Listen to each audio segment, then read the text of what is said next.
Here at the Brunswick facility, we do produce some of the best boats in the world. We produce Sea Rays and Bayliners. Right here behind me is the beginning of the Sea Ray and Bayliner assembly department. We set engines here, the hardwood flooring, the deck assembly. We take it through the testing tank.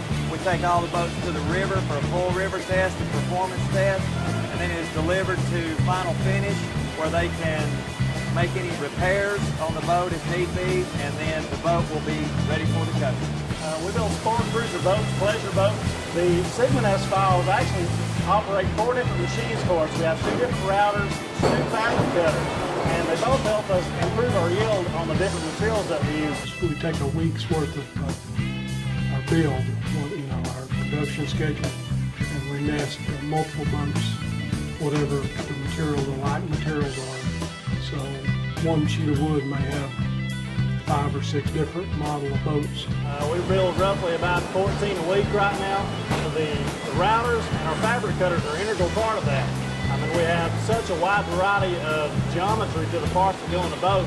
I mean, there's nothing that's really straight in the boat. So you have all these curves, different shapes that we have, and SigmaNEST really sort of helps get those parts integrated for us into what we do. I've been with the company 31 years, and I've been doing the CNC routers for about 25 of it. When I first started, we had to digitize the parts. We had to digitize them on a board to move them or to change them, and it was very manually intensive. And if we changed the part, we had to go back and redo the whole nest. And since we started using SigmaNEST, now it's a big time saver.